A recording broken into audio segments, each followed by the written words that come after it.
नमस्कार, मैं हूं गौरव अग्रवाल।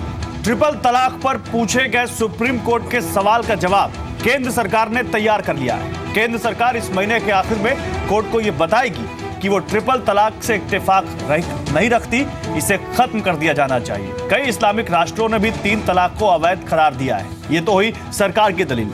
अब 3 तलाक के मुद्दे पर जरा मुस्लिम पर्सनल लॉ बोर्ड की दलील भी सुन लीजिए, जिसके मुताबिक सामाजिक सुधार के नाम पर मुस्लिम पर्सनल लॉ में बदलाव नहीं किया जा सकता।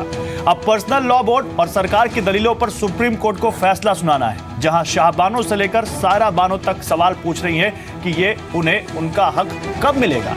और यही इस वक्त की बिग स्टोरी, बिग डिबेट। कबूल नहीं है ट्रिपल तलाक विद अ क्वेश्चन मार्क, क्योंकि क्वेश्चन मार्क अभी लगा हुआ है। और इस मुद्दे पर हम बात करें उससे पहले आइए आपको कुछ दिखाते हैं। मेरे साथ खास मेहमान जुड़े हुए हैं। मेरे साथ शमीना शफीक हैं, फॉर्मर मेंबर हैं एनसीडब्ल्यू की। शाइस्ता अंबर हैं, प्रेसिडेंट हैं आप all India Muslim women personal law board की। मुफ्ती एजाज अरशद कासमी साहब हैं, मेंबर हैं all India Muslim personal law board के। और मौलाना अंसार रजा हैं, चेयरमैन हैं आप गरीब नवाज फाउंडेशन के। मेरे साथ बीजेपी और कांग्रेस से भी 2 खास मेहमान जुड़ेंगे, लेकिन आप सभी से बात करूं मैं, उससे पहले कुछ हम आपको दिखाना चाहते हैं। उससे पहले हम आपको बताना चाहते हैं कि क्या इस पूरे मामले में और कुछ खास है, आपके लिए जानना जरूरी है। ट्रिपल तलाक से जुड़े कुछ हम आपको यहाँ पर आंकड़े दिखाएंगे, आंकड़े दिखाते हैं। उससे पहले देखिए, हक की जंग जीतेंगी मुस्लिम महिलाएं। मुस्लिम देश रिफॉर्म कर रहे हैं, जैसा कि अभी आपने सुना होगा। जैसे रविशंकर प्रसाद जो कि मंत्री, उन्होंने कुछ उदाहरण दिए पाकिस्तान, बांग्लादेश और कुछ मिडिल ईस्ट के कंट्रीज के। पाकिस्तान, सऊदी अरब, मलेशिया और इराक जैसे देशों में 3 तलाक अवैध है। भारत में सवाल ये पूछा जा रहा है कि इस्लाम की आड़ में रिफॉर्म से या सुधार से तौबा क्यों की जा रही है। रिफॉर्म अगर समय के मुताबिक करना चाहिए तो इससे इनकार क्यों किया जा रहा है। मुस्लिम महिलाओं के अधिकार से पर्सनल लॉ बोर्ड को इनकार क्यों है। मुस्लिम महिलाएं इस बात को उठा रही हैं, मुस्लिम महिलाएं इस सवाल को पूछ रही हैं। और कोर्ट और संविधान से ऊपर है क्या मुस्लिम पर्सनल लॉ बोर्ड, ये भी सवाल पूछा जा रहा है, बहुत ज्यादा पूछा जा रहा है। और सुप्रीम कोर्ट में भी ये मामला चल रहा है। और सुप्रीम कोर्ट का फैसला, क्योंकि देश में कानूनन सबके लिए बराबर है, इसलिए भी यहां पर यह मामला गर्म हो गया कि सुप्रीम कोर्ट में अगर यह मामला है तो आगे क्या होगा। और मेरे साथ इस पर बात करने के लिए तमाम मेहमान जुड़े हुए हैं। और सबसे पहले मैं आपके पास आऊंगा, शमीना शफीक, क्योंकि आप राष्ट्रीय महिला आयोग की सदस्य हैं। शमीना शफीक, क्योंकि आप माफ कीजिएगा, रही हैं, आप इस मामले को अच्छा तरीके से समझती हैं। शमीना शफीक, क्या लगता है आपको सरकार की तरफ से, क्योंकि खबर है कि सरकार कह सकती है कि सेकुलर लॉ के दायरे में इसको लाया जा सकता है भावनाओं को बिना आहत किए हुए, सरकार की ये सोच से आप कितना इत्तेफाक रखती हैं और आपका क्या कहना है इस पर? क्योंकि बड़ी मीटिंग हुई है, गृह मंत्रालय, कानून मंत्रालय, महिला एवं बाल विकास मंत्रालय, सभी मंत्रियों ने मिलकर इस पर मीटिंग की है।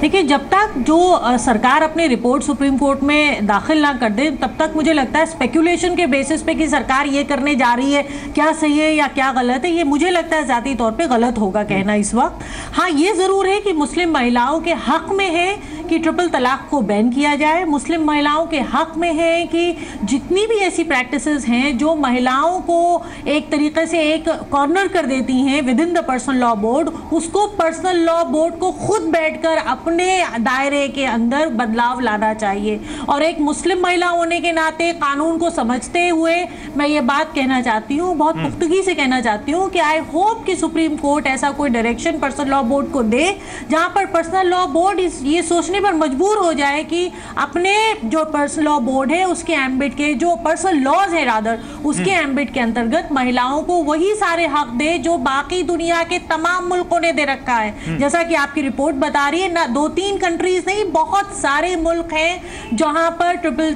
तलाक जो है वो बैन है, जिसको तलाक बिदा कहते हैं।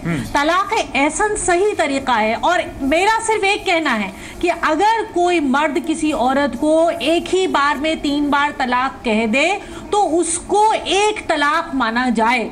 अगर इतना पर्सनल लॉ बोर्ड कर दे तो मुझे लगता है बहुत सारी हमारी बहनें जो है उनकी तकलीफ खत्म हो जाएगी, क्योंकि कई मर्तबा जब शौहर तलाक देते हैं उनको होश नहीं होता कि वो अपनी बीवी को क्या कह रहे हैं, और जब होश में आते हैं तो पता चलता है कि तलाक दे चुके हैं। ना तो वो वापस हो सकती है, औरत को खुला में जाना पड़ता है, जो अपने आप में एक जुल्म है और जो बिल्कुल भी हुजूर को, अल्लाह पाक को, इस्लाम में कहीं पसंदीदा नहीं है। और दूसरी बात, हलाला के लिए। और दूसरी बात है कि जो जितनी भी मुसलमान मर्द औरतें हैं, बार बार ये तर्क दिया जा रहा है कि नहीं इसमें बहुत ज्यादा तलाक नहीं होते। मेरा कहना, मेरी अपील सिर्फ ये है कि अगर एक भी औरत एक शहर में ट्रिपल तलाक की वजह से परेशान होती है, दर दर ठोकरें खानी पड़ती हैं, बच्चों का हालो हवाल नहीं होता, तो मुझे लगता है कि पर्सनल लॉ बोर्ड को बैठना चाहिए और तमाम मुस्लिम बहनों के लिए कोई सोल्यूशन निकालना चाहिए। ठीक है, और इससे पहले कि मैं अपने दूसरे मेहमानों के पास जाऊं, बीजेपी से शाजिया इल्मी जुड़ चुकी है मेरे साथ और कामिया मल्होत्रा कांग्रेस की स्पोक्स पर्सन मेरे साथ इस पैनल में है।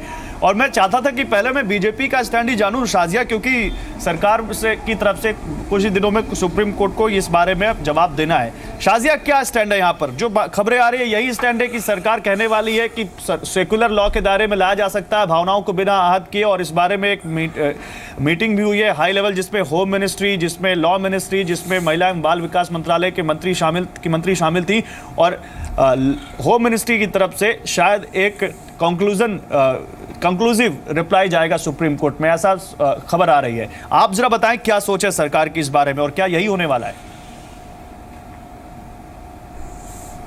बिल्कुल, ना सिर्फ भाजपा की सदस्य और प्रवक्ता होने के नाते, बल्कि एक मुसलमान औरत होने के नाते, और उसके साथ साथ अपने देश के संविधान की इज्जत करने वाले लोगों में से एक हूं मैं।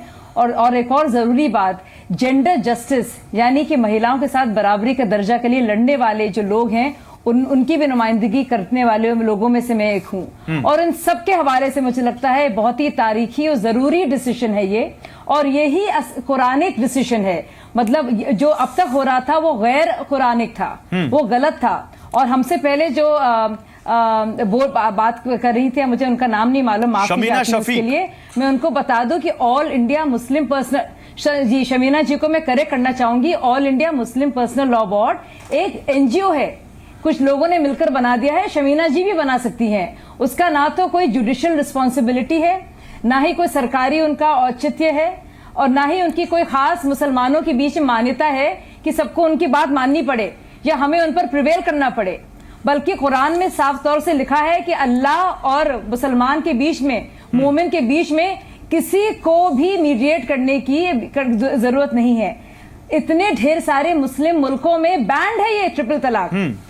तो पता नहीं तो आप ये कह रही है, ठीक है, वो बातें तो मैं आपसे पूछूंगा कि किस मुस्लिम कंट्री में क्या है तलाक को लेकर नियम, लेकिन मैंने आपसे वो जो सवाल पूछा, मतलब ये तय है कि सरकार यही जवाब देने जा रही है। बोलिए बोलिए बोलिए बोलिए, खत्म करिए खत्म करिए। मुस्लिम मुल्कों के खिलाफ, जो मुस्लिम मुल्कों में अल्जीरिया, टूनिशिया और बांग्लादेश और पाकिस्तान में जब इसको हराम माना जाता है, गलत माना जाता है, तो यहाँ पे क्यों नहीं? यहाँ पे महिलाओं के साथ ज्यादती क्यों? ये कहने से कि ये कुरान के हवाले से, तो एक ही बहुत ही गलत तरीके से एक जुल्म हो रहा था जिसको हटाने की कोशिश की। ठीक है, मैं शाइस्ता अंबर से एक सवाल लूं, उसके बाद में आऊंगा मैं कासमी साहब आपके पास और रजा साहब आपके पास। मैं शाइस्ता अंबर आपसे एक सवाल लेना चाहता हूं। शाइस्ता अंबर, आप भी इसके खिलाफ कई मंचों पर अलग अलग तरीके से आवाज उठाती रही हैं। शाइस्ता अंबर, क्या लगता है कि आपकी लड़ाई बहुत करीब पहुंच गई है और सुप्रीम कोर्ट में सरकार की तरफ से अगर यह जवाब जाता है तो आप जैसे लोग जो ट्रिपल तलाक के खिलाफ आवाज उठा रहे हैं उनके लिए बहुत ज्यादा एक मजबूती होगी और उनके लिए बड़ी मददगार होगी ये बात?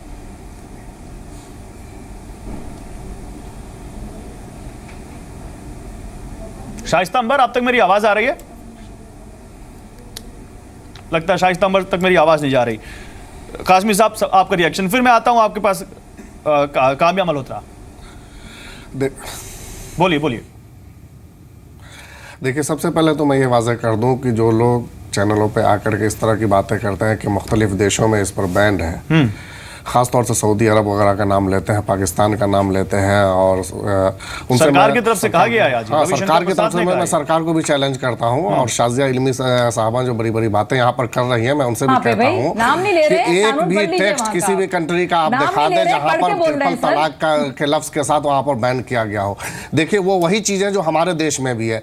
कुछ लोगों को आजादी है, चाहे तो वो शरिया के मुताबिक निकाह कर ले, चाहे तो वो कोर्ट मैरिज कर ले। जो लोग कोर्ट मैरिज करते हैं उसको तलाक भी कोर्ट के हिसाब हिसाब से देना पड़ता है, जो हमारी कंट्री में भी है, इसी तरीके से पाकिस्तान में भी है, इसी तरीके से हर जगह। उलमाए हरमैन का मुत्तफका फतवा, यानी मक्का मुकर्रमा के उलमा का, मदीना मुनव्वरा के उलमा का मुत्तफका फतवा है कि 3 तलाक अगर एक मजलिस में दी जाती है तो वो 3 तलाक होती है। शाजिया जी गौर से सुन लीजिए, आप किस परिवार से बिलोंग करती है वो भी देख लीजिए। आपके फादर का भी यही नजरिया है। शाजिया जी आपके फादर का भी यही नजरिया है। नहीं पर्सनल की बात नहीं कर रहे, उनका फादर भी एक आलिम है। नहीं शाजिया जी के वालिद भी एक आलिम है, वो भी इस्लामिक स्कॉलर है, उनका भी यही नजरिया है। वो यहाँ पर आकर के ऐसी बातें कर रहे हैं, मुझे हैरत की बात है। वो पर्सनल लॉ की ऑथेंटिसिटी पर कर रही है। पर्सनल लॉ, शाजिया जी पर्सनल लॉ बोर्ड ने कभी ये दावा नहीं किया कि मुझे अथॉरिटी है। मुस्लिम पर्सनल लॉ बोर्ड ने कभी नहीं दावा किया। मुस्लिम पर्सनल लॉ बोर्ड एक रहनुमाई करता है इस्लामिक लॉ के तहत। अगर आपको मानना है,